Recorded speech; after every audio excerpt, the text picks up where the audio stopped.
Hello everyone and welcome back to a brand new Minecraft mod showcase. You may have realised that we now are indeed in Minecraft 1.17 and not only do we have new features for vanilla but new modding tools too. Rest assured I will have mods to review for Minecraft 1.17 later down the line when people start developing them. Anyway, today we are reviewing another Minecraft Abnormals mod called Enviornmental. This will probably be one of the last mods I review by them as I've done quite a lot so far, so I do have future projects that I do want to work on after this. But this mod primarily focuses on revamping existing biomes in the game, but also brings some new ones to the table.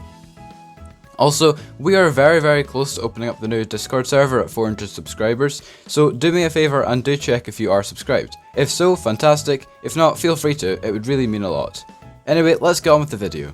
So, before we get into some of the biome related stuff, let's go over a few smaller features. This mod does add a new armour set which can in fact be leveled up. And first of all, as part of this armor set, we have the Thieves' Hood, which is obtained from a rare drop from skeletons. What this is going to do is, as we can see if we hover over it, it's going to give us plus 0.15 stealth. And this essentially means that monsters are not going to be able to detect us from as close as they normally would, which means you will be able to sneak around caves so much easier without the worry of a bunch of creepers sneaking up on you. We can also see it says 0 out of 10 monsters slain. Essentially this means that for every monster you slay, you will get another point added to that counter, which means you've leveled up this hood. And as you level up, that stealth counter is going to go up, so once you get to level 10 out of 10, you will be able to have a lot more stealth than you would have if it was 0 out of 10. Next, we have the Healer's Pouch. This is found in mineshafts, and this armor piece will grant the wearer with a new effect called Panic, which will increase your speed based off of a variable depending on how low you are. It will also give you regeneration. So if we go into survival here, like so, and we test this out, game mode survival, on the skeleton here, we're going to see that when he shoots us, he's going to give us a couple of new effects. I'm a bit low because I was testing this earlier on, so do excuse that. So if we get him to shoot us here, we're going to see that we are indeed increased with two new effects, one called Panic and also a bit of regeneration, and you saw our speed was greatly increased there, which is a very nice thing to see. So each time you get hit, your speed will increase depending on how low you are, and because we are very low right now, our speed was increased quite greatly. And obviously you also get a little bit of regeneration too, so a very nice addition. Onto the Architect's Belt. This piece will allow the wearer to place blocks farther than vanilla, which is very useful for builders. It is obtained mainly from villagers, namely the carpenter, ceramist or the mason. The carpenter and the ceramist we will get onto a bit later on, but if we give this a go right now, we're going to see that if we try to place this spruce block on spruce plank on that block over there, we're not going to be able to do it, it's too far away. However, if we go and equip the belt here, you'll see that we will be able to place it on that block. So it's going to give us about 2 blocks of range, which is really helpful. And we're going to see that in order to level this up, we will need to place blocks. So very easy. We can see that we placed one there, so that gave us 1 out of 100. So that's a very easy armor piece to level up. Lastly, we have the Wanderer's Boots. Wanderer's Boots increase your speed depending on how far you've travelled with them on. This item is obtained by trading with a wandering trader, making it one less reason to massacre each one that spawns in your house. So because if we equip one here, we're going to see that our speed is increased by 20% at the moment. And if we start walking around like so, walk around for a little bit, we're going to see that it adds to our counter. There we go, 58 out of 1000 meters travelled. And once this gets up to 1000, we will see that we will get plus 40% speed as a max for whenever we are wearing these boots, which is really helpful. Next up, this mod does add a couple of new music discs. This one here is called Leaving Home, and this one over here is called Slab Rave. Leaving Home is obtained by allowing a wandering trader to be sniped by a skeleton, and Slab Rave is obtained by feeding a music disc to a slabfish, which is found in the swamps.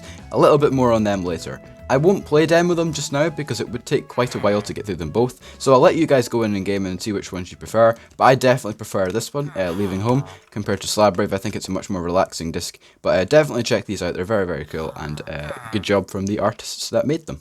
Moving on from music discs, now there's a few little villager related things. If we take ourselves the new sawmill, which is crafted like so, very simple recipe, and place it down in front of a villager, we will get ourselves the lovely carpenter. And this guy is going to sell us all sorts of wood related things, which is very nice to see. He will also sell us the previously mentioned one of the items here, the architect's belt that we were talking about earlier. And the sawmill is actually quite useful. It's actually this the wood variant of the stonecutter. So we can see if we chuck oak logs into here, we will be able to craft simpler and easier obtainable versions of all the wood related items, and this will go for all types of wood. Similarly, if we take ourselves the new kiln, which is crafted like so, very simple recipe as well, and we place it in front of a villager, we will get ourselves the lovely ceramist, and he's going to trade us lots of different mud related things, and a few other things as well, primarily the architect's belt. As mentioned before, mud we will get onto later, that is part of the swamp, but the kiln is quite an interesting thing in itself. It will actually allow us to smelt clay significantly faster. So we can see here that is going to smelt significantly faster than if it was a furnace, and it's going to emit this lovely smoke particle, which I think looks really good. I think more crafting stations need this sort of thing coming out of them, like the furnace could definitely benefit from this. On from villagers, with this mod we are also introduced to some new food types as shown. Let's go through them all just now. So first of all we have the cherries, we have the cherry pie, the apple pie, the raw venison which is obtained from deer, talked about later, the cooked venison, the koi fish, the raw duck, the cooked duck, the fried egg, the scrambled eggs, the squid ink risotto, the cod kelp roll, the koi kelp roll, the tropical fish kelp roll, the salmon rice cake, and the pufferfish rice cake. So plenty of new food variants. I won't bother going through the crafting recipes because it'll take quite a while, but relatively simple for most of them, and it's nice to see a brand new plethora of food related items in this mod. Now on to the bigger stuff. That's right, biome changes. There are a few biomes here that have received substantial updates and even a couple of new ones. Starting off we have the swamp, a generic, mostly annoying biome to come across in vanilla Minecraft. Now however we have a new wood type spawning in swamps called the willow, and we can see here it's actually going to replace the default oak tree in swamps. Here's the willow log, very nice looking, and we will see that the leaves have also been replaced with willow leaves, and we also have these beautiful decorative blocks here, the hanging willow leaves, which can be placed in decorative fashion like so. And I think this looks really good, and to spice up the swamp a little bit from just being the same as every other biome with the tree types, very nice to see. So from this willow tree we can obtain, of course, some new wood types, and here they are shown. It's like a sickly green. I don't mean that in a bad way, but it looks like a sickly green kind of colour. It fits very well with the swamp. I'm sure people could make some quite interesting builds, particularly out of the stripped willow log here. I think looks particularly nice. In the swamp we also do of course have some new plant types. Here we have the cattail and the duckweed, commonplace in swamps throughout real life and this mod. And with these two new plant types we can craft some thatch blocks. So here we have the cattail thatch and the duckweed thatch, which are crafted like so. For the cattail, very simple, and of course for the duckweed, very simple as well. Also in the swamp we will find mud, which actually behaves the same way as soul sand, slowing down the player.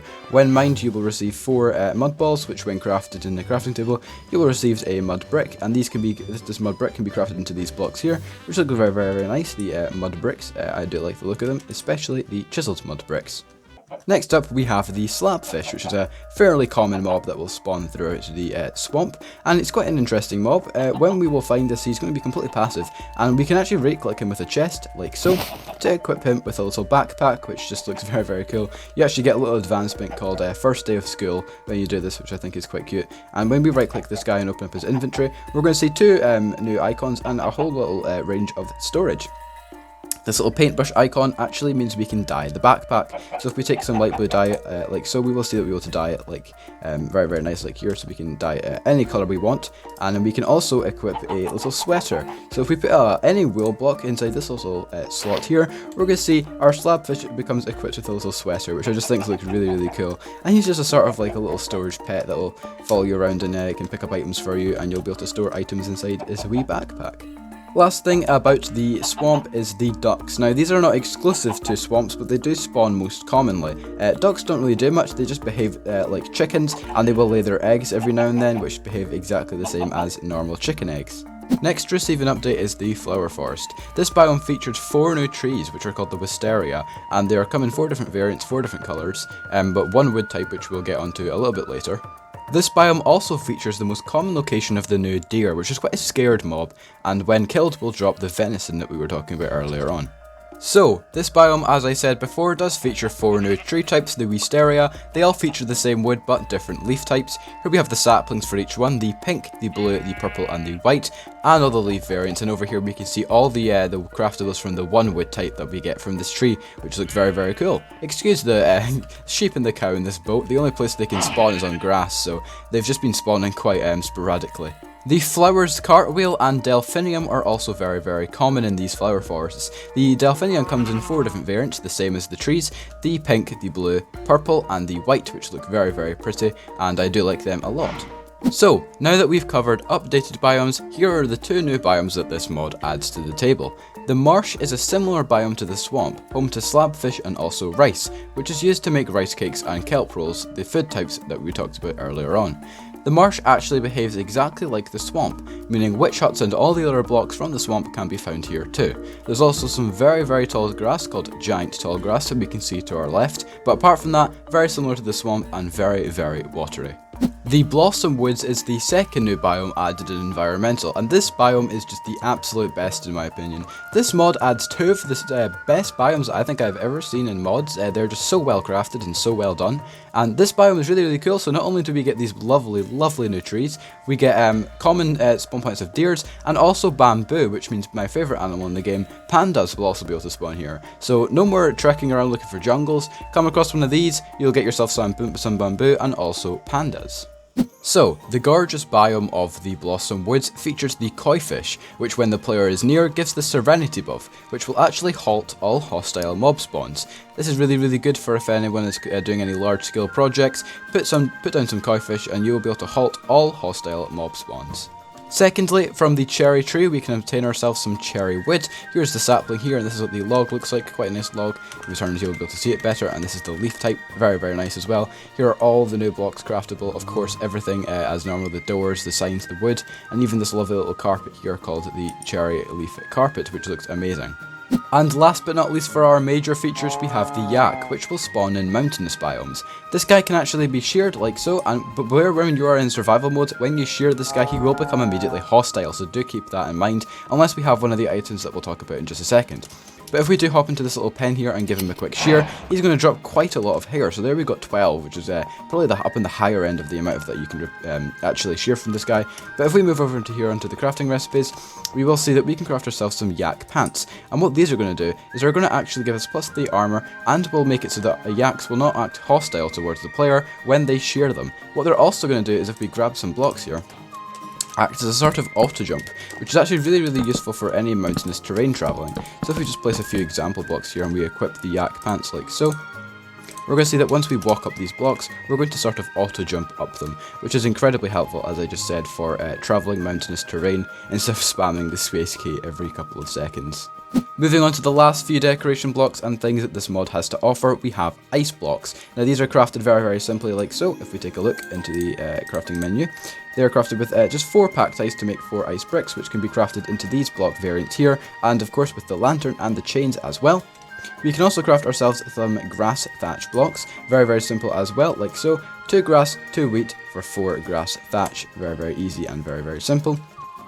On from that we have some new flower types. Starting off we have the bluebell, the violet, the dianthus, the red lotus flower, the white lotus flower, the yellow hibiscus, orange hibiscus, red hibiscus, pink hibiscus, magenta hibiscus, and last but not least the purple hibiscus as well. Moving on to the very last amount of things we have terracotta bricks, which come in many different variants, and they also of course come in the full block, the stairs, the slab, the wall, and the chiseled variant, which looks really good, and these are crafted relatively simple. If we take a look here with the brick in the crafting inventory, we just have 4 terracotta to make 4 bricks, and obviously from these bricks you can craft all the different variants as shown. So that pretty much wraps up everything in this mod. As always, the download link will be down below, so you can check this mod out for yourselves. Next video may be a little bit different. I have a specific project I want to do, but I may end up just doing a normal video instead. We'll just see. Remember, if you did enjoy today's video, leave a like down below and definitely subscribe if you're new. But with that, thank you all very much for watching, and I'll see you all next time.